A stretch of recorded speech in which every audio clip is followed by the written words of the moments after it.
नमस्कार दोस्तों, गार्गी क्लासेस पर आपका स्वागत है। डेट आज की 8 जुलाई 2022। देख लेते हैं इंडियन एक्सप्रेस की इंपॉर्टेंट न्यूज़ जो अभी हम इस वीडियो में डिस्कस करने वाले हैं। सबसे पहले आप लोग डिस्क्रिप्शन बॉक्स में टेलीग्राम चैनल लिंक दिया हुआ है, वो आप ज्वाइन कर लो, जिससे कि अगर कोई भी चीज़ मुझे शॉर्ट नोटिस में आपको अपडेट करनी हो तो आपको कर सकूँ। ठीक है, खैर आ जाइए। फर्स्ट हम बात कर रहे हैं एक्सप्लेन पेज की। यहाँ पर फर्स्ट न्यूज़ है that is related to Derek O'. देखो बेसिकली अभी यूएसए के 3 स्टेट्स जिनका नाम यहाँ पर आप देख सकते हो, एक तो नेब्रास्का, एक है मिनेसोटा और एक है इलिनॉइस। यहाँ पर क्या है, एक स्टॉर्म सिस्टम देखने को मिला, मतलब एक तूफान का सिस्टम देखने को मिला जिसको डेरेको बोला जाता है। ठीक है, इसमें क्या है कि एक तरीके से सीक्वेंस में, एक लाइन में ये मूव करता है। ये तूफान जो है, जिस तरीके से आप देखते हो कई बार कि मान लो धुआं लिए हुए कोई गाड़ी में आपने रख दिया हो मटेरियल, ठीक है, धुआं छोड़ रहा है और वो गाड़ी लगातार एक स्पीड से निकलती जाए तो पीछे से धुआं निकलता जाएगा ना, वो एक स्ट्रीम बन जाएगी। इसी तरीके से ये जो तूफान है जिसको हम यहाँ पर डेरेको बोल रहे हैं, ये मूव कर रहा है। 140 किलोमीटर पर आवर की स्पीड से हवाएं चली और आकाश हो गया बिल्कुल हरा। देखो ये कलर आप देख सकते हो, ग्रीन। अब सवाल यह है कि डेरेकोज होते क्या हैं, वो जानते हैं। देखो जो यूएसए का जो नेशनल वेदर सर्विस है, उसके द्वारा डेरेको का मतलब होता है a wide spread long lived and straight line wind storm. इसका मतलब बहुत ज़्यादा एरिया को कवर करने वाला, लंबे समय तक चलने वाला, मतलब लॉन्ग लिव्ड का मतलब लंबे समय तक बहुत तेज हवाएं चलती हैं, और स्ट्रेट लाइन विंड स्टॉर्म मतलब सीधी लाइन में मूव करने वाला विंड स्टॉर्म। ऐसे नहीं यूँ घूमता हुआ इधर उधर यूँ रोटेट कर रहा है। ठीक है, स्ट्रेट लाइन में चलने वाला ये विंड स्टॉर्म होता है। ठीक है, इसमें देखो हवाएं हैं वो तेज चलती हैं, बिजली का कड़कना होता है, इसके अलावा बारिश का गिरना बहुत तेज। बेसिकली ये जो वर्ड है ना डेरेको, ये डेराइव्ड है, डेरेका एक वर्ड है, ला डेरेका, इसका मतलब होता है द स्ट्रेट थिंग, सीधी चीज़ जो होती है उसके लिए ये वर्ड यूज होता है स्पेनिश में। ठीक है, और देखा जाए तो टॉर्नेडो और साइक्लोन्स जो होते हैं, जो कि इस तरीके से सर्कुलेट करते हुए निकलते हैं, ठीक है ना, तो उनके कंपैरिजन में इनकी हवाएं जो हैं वो सीधा मूव करती हैं, रोटेशनल बिहेवियर नहीं रखती हैं। ठीक है ना, ये एक ध्यान रखने वाली बात है। ये जनरली वार्म वेदर फिनोमेना है, दैट मीन्स टेम्परेचर जब राइज होता है तभी इस तरीके की तूफानों की सिचुएशन या प्रिवेल करने वाली कंडीशन देखने को मिलती है। और जो कि होती कब है, समर्स में, या तो मई या जून या फिर जुलाई मंथ में। ठीक है, ये अपने आप में बहुत ही रेयर होते हैं। नहीं, नॉर्मली तो टॉर्नेडो या फिर साइक्लोन्स हुआ करते हैं, हरिकेन्स हुआ करती हैं अगर हम eastern coast of eastern coast of northern America की बात अगर हम करें तो इस तरीके से। ठीक है, तो हम इस वाली कोस्ट की बात कर रहे हैं इधर। डन।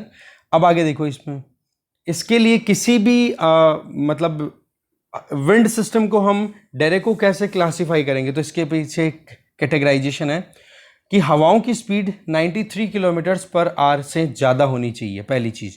दूसरा, जो एरिया डैमेज कर रही है वो हवाएं, वो एरिया कम से कम 400 किलोमीटर तक फैला हुआ होना चाहिए, दूसरी कंडीशन।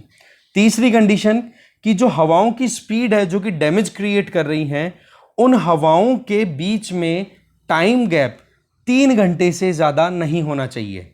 तो ये 3 कंडीशंस जब फुलफिल हो जाती हैं तो उस स्टॉर्म को, जो कि एक लीनियर लाइन में स्ट्रेटली मूव कर रहा है, उसको डेरेको क्लासिफाई कर दिया जाता है। तो पहला पॉइंट क्लियर हो गया, डेरेको का मतलब क्या होता है। दूसरा अगर हम बात करें, दूसरा पॉइंट आ जाता है कि ग्रीन स्काई कलर कैसे हुआ।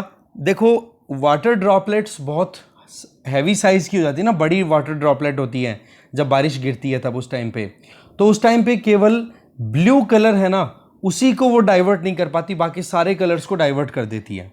और फिर जब वो वाटर ड्रॉपलेट्स को ब्लू कलर जब क्रॉस करके आगे आए, और वहाँ पर अगर मौसम मतलब दिन का हम बात करें, आफ्टरनून टाइम है या इवनिंग टाइम है, तो उस टाइम पर रेड येलो स्काई कलर रहता है, तो रेड येलो स्काई कलर से वो ब्लू कलर मिक्स होकर के और ग्रीन कलर की अपीयरेंस हमें देता है। बोले ग्रीन कलर के पीछे ये कारण है।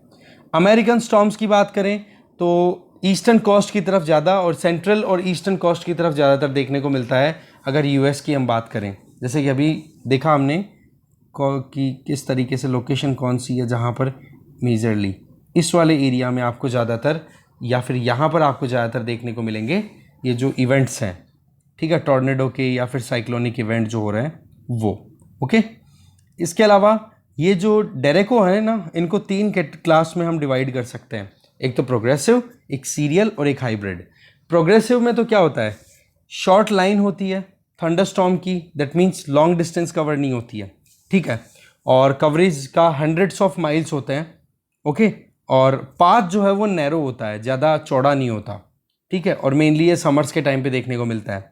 सीरियल डेरेको में क्या होता है कि एक्सटेंसिव स्क्वेयर लाइन, मतलब बहुत बड़े एरिया को कवर करता है, लेंथ भी बहुत ज़्यादा होती है तो चौड़ाई भी बहुत ज़्यादा होती है इस तरीके के डेरेको की, और बहुत बड़े एरिया को स्वीप करता हुआ आगे बढ़ता चला जाता है। ये जनरली स्प्रिंग के टाइम पे देखने को मिलता है, दैट मीन्स विंटर्स का जो फॉल होता है, समर राइज होता है, उसके बीच का जो ट्रांजिशन पीरियड होता है उस टाइम पर देखने को मिलता है सीरियल डेरेको। और हाइब्रिड इन दोनों का मिक्स, ठीक है, आगे चलते हैं। नेक्स्ट आर्टिकल है subcategorization of OBCs. Other backward classes जो हैं उनको सब कैटेगराइज करना, जिससे कि ये पता पड़ जाए कि वाकई में ओबीसी कैटेगरी में एनलिस्टेड जो भी कम्युनिटीज़ हैं उनमें से सबसे ज़्यादा फ़ायदा किसको मिल रहा है रिजर्वेशन का, और सबसे कम फ़ायदा या फिर कौन सी कम्युनिटीज़ जो कि ओबीसी लिस्ट में तो है नाम उनका, पर वो फ़ायदा नहीं उठा पा रही हैं रिजर्वेशन का। तो उस चीज़ को क्लियर करने के लिए सेंट्रल गवर्नमेंट ने एक कमीशन कॉन्स्टिट्यूट किया था 2017 में। जस्टिस जी रोहिणी, जो कि दिल्ली हाई कोर्ट की चीफ जस्टिस रह चुकी हैं, ठीक है, तो उनकी लीडरशिप में। तो काम क्या है इनका, समझ में आ गया होगा कि अदर बैकवर्ड क्लासेस को जो 27% रिजर्वेशन मिला हुआ है सेंट्रल गवर्नमेंट के अंडर, उनमें से कौन सी उन बैकवर्ड क्लासेस में से कौन सी कम्युनिटी या कौन सी कास्ट हैं जिनको तो बेनिफिट बहुत मिला है, और कौन सी ऐसी हैं जिनको बेनिफिट बिल्कुल भी नहीं मिला या फिर ज़ीरो रिप्रेजेंटेशन है सेंट्रल गवर्नमेंट में। तो उस चीज़ को यहाँ पर चेकआउट करना ज़रूरी है, जिससे कि जो डिस्क्रिपेंसीज हैं उनका पता पड़ जाए। क्योंकि एक चीज़ आप ध्यान रखें कि हमारे यहाँ पर जो भी फैसिलिटीज़ दी जाती है उसमें इनइक्वालिटी तो डेफिनेटली आई जाती है, कि कुछ लोग ज़्यादा फ़ायदा उठा जाते हैं और बहुत सारे लोगों को कुछ भी नहीं मिलता। तो ऐसे में अभी तक इस कमीशन को, जी रोहिणी कमीशन को, लगभग 10 बार एक्सटेंशन मिल चुका है, ठीक है। अब ये एक्सटेंशन मिला है कब तक का, जनवरी 31 नेक्स्ट ईयर 2023 31 जनवरी तक इसको अपनी रिपोर्ट सबमिट करनी है, ठीक है। अब देखो सब कैटेगराइजेशन की ज़रूरत क्यों पड़ी, ये चीज़ मैंने आपको समझा दी है, ठीक है, क्योंकि वही चीज़ है 27% रिजर्वेशन मिला हुआ है सेंट्रल गवर्नमेंट के अंडर में। तो सवाल ये है कि किन लोगों को ज़्यादा बेनिफिट मिल रहा है, किन को नहीं मिल रहा है, तो थोड़ा वो जानना ज़रूरी है। सेम चीज़ हमें SC ST कम्युनिटी में भी देखने की ज़रूरत है कि रिजर्वेशन दिया हुआ है पर उसके बावजूद भी कुछ कास्ट जो कि शेड्यूल्ड कास्ट के तौर पे आती है, कुछ ट्राइब्स जो कि ST के तौर पे आती हैं, वो तो बेनिफिट ले रही हैं सारा, परिवार में लगातार लाइन लगी पड़ी है रिजर्वेशन का उठा करके फ़ायदा।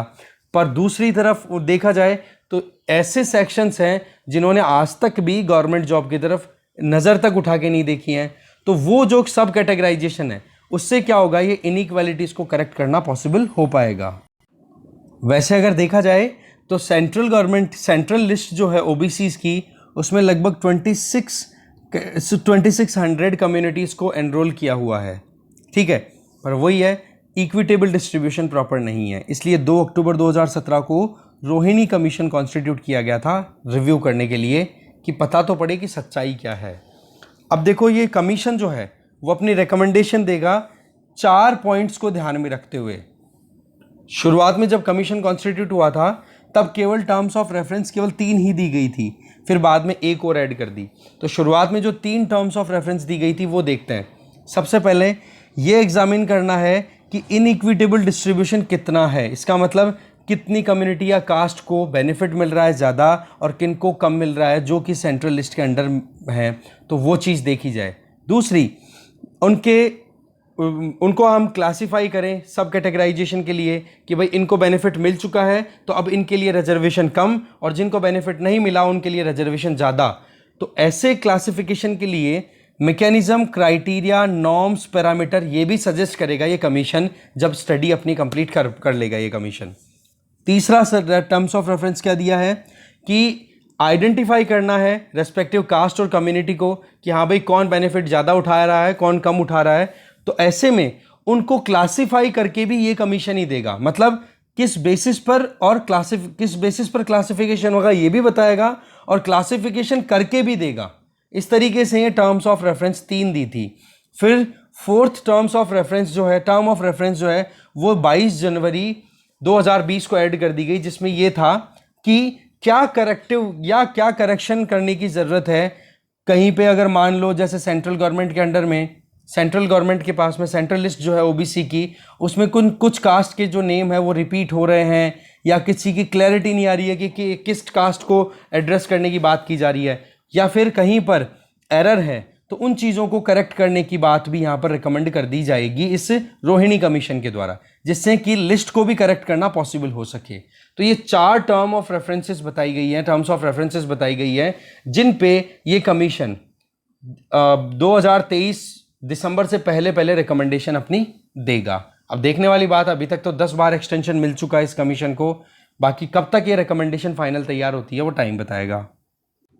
फिर सवाल ये आता है कि एक्चुअल में ओबीसीज का जो रिजर्वेशन का बेनिफिट उठाने का जो सीन है वो क्या है, वो देखें। तो 2018 में कमीशन ने जब डेटा एनालाइज किया सेंट्रल गवर्नमेंट के अंडर में जो जॉब कर रहे हैं, जिसमें ओबीसी कोटा के बेसिस पे जिन लोगों को जॉब मिली हुई है, फिर चाहे वो सेंट्रल एजुकेशनल इंस्टीट्यूशंस हो या कोई भी एडमिनिस्ट्रेशन हो जहां पर मैनेज कर रहा हो सेंट्रल गवर्नमेंट के इंडिविजुअल्स, तो उसमें ये पता पड़ा कि लगभग 97% जॉब्स, ठीक है, मतलब जो 27% रिजर्वेशन मिला हुआ ओबीसीज को, उस रिजर्वेशन के बेसिस पे जितनी जॉब्स लगी हुई है ओबीसी से बिलोंग करने वाले इंडिविजुअल्स की, उसमें जब देखा तो पता पड़ा 97% जॉब्स, जितनी भी रिजर्व जॉब्स हैं उनमें से 97% जॉब्स तो केवल 25% ओबीसी में जो 25% सब कास्ट हैं उन्हीं को मिला हुआ है। मतलब ओबीसी कैटेगरी आप कर लो, उनको सब कास्ट सब सेक्शंस में डिवाइड कर दो, ठीक है।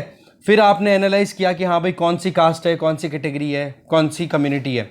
फिर आप देखोगे कि 97% जॉब्स तो केवल 25% सब कैटेगरीज को मिली हुई है, 75% सब कैटेगरीज के पास में तो केवल 3% जॉब्स हैं। अब आप देख लो इनइक्वालिटीज कितनी ज़्यादा है रिजर्वेशन के बेनिफिट में भी। फिर बात आती है 24.95% जॉब्स जो हैं वो केवल 10 ओबीसी कम्युनिटीज़ के पास में है। यहाँ पर और ज़्यादा क्लियर हो रही है, मतलब ओबीसी की लिस्ट में जो सेंट्रल लिस्ट है उसमें 10 कम्युनिटीज़ को निकालो, उन 10 कम्युनिटीज़ के पास में जितना रिजर्व्ड सीट अवेलेबल है, जितनी जॉब लगी हुई है, उसमें 25% के लगभग तो उन्हीं के पास में है। बाकी बची हुई 2690 के लगभग बताई थी ना, 2590 कम्युनिटीज़ के पास में 75% जॉब्स हैं। अब आप देख सकते हो इनइक्वालिटी का लेवल। और इससे बढ़कर 983 ऐसी ओबीसी कम्युनिटीज़ हैं जो कि टोटल ओबीसी कम्युनिटीज़ की जो लिस्ट है, सेंट्रल लिस्ट है, उसका 37% कॉन्स्टिट्यूट करते हैं। उनको जीरो रिप्रेजेंटेशन है इन जॉब्स में सेंट्रल गवर्नमेंट के अंडर में। अब आप देख लो हाल क्या है। तो इस तरीके से ये एक सिनेरियो निकल के आ रहा है जो एक रियलिटी चेक है कि वाकई में रिजर्वेशन दिया गया था, उसमें भी प्रॉब्लम आ रही है इंटरनली अगर देखा जाए। तो ये सब कैटेगराइजेशन इसीलिए किया जा रहा है कि जो इनइक्वालिटी आ रही है ओबीसीज में भी, उसको भी ठीक किया जाए। सेम चीज़ एससी एसटी पे भी एप्लीकेबल होगी, तो वो आगे टाइम बताएगा। आगे चलते हैं। और एक ये लिस्ट आप एक बार ज़रूर देख लेना कि सेंट्रल गवर्नमेंट के अंडर में group A B C D इस लेवल पे किस किस को कितनी जॉब मिली हुई है, कम्युनिटी वाइज बताया हुआ है सारी डिटेल, ठीक है। आगे चलते हैं। नेक्स्ट हम आ गए फ्रंट पेज पे। कुछ खास है नहीं, बस छोटी छोटी चीज़ें हैं वो देख लो। पहला पॉइंट, G20 फॉरेन मिनिस्टर्स की मीटिंग हो रही है बाली, दैट मीन्स इंडोनेशिया में। तो वहाँ पर हमारे फॉरेन अफेयर मिनिस्टर और चाइनीज़ फॉरेन अफेयर मिनिस्टर ने बातचीत की है और ये कहा है कि जल्दी से जल्दी लाइन ऑफ एक्चुअल कंट्रोल की मुद्दे को हम सॉर्ट आउट कर लेंगे। अब देखने वाली बात है कि क्या कहेंगे, मतलब कर लेंगे नहीं, हमारे फॉरेन अफेयर मिनिस्टर ने कहा कि आप जल्दी से जल्दी इस मुद्दे को सॉर्ट आउट करो जिससे कि प्रॉब्लम खत्म हो, नहीं तो मिसट्रस्ट क्रिएट हो रहा है। और 3 प्रिंसिपल्स की बात की, mutual respect, mutual sensitivity, mutual interest. बोले तीनों चीज़ों को ध्यान रखते हुए बायलैटरल रिलेशंस हम कंटिन्यू कर पाएंगे। फिर नेक्स्ट न्यूज़ है, नीति आयोग के जो farmer CEO chief executive officer जो थे अमिताभ कांत जी, उनको देखो G20 के लिए शेरपा के तौर पे अपॉइंट कर दिया गया है।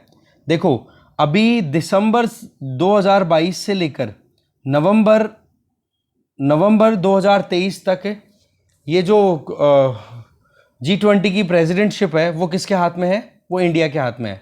तो शेरपा मतलब एक तरीके से G20 के प्रोमोटर के तौर पे काम करेंगे, फेस के तौर पे काम करेंगे। अभी तक इंडिया की तरफ से G20 में शेरपा के तौर पे काम कौन कर रहे थे? पीयूष गोयल जी। अब उनकी जगह कौन अपॉइंट हुए हैं?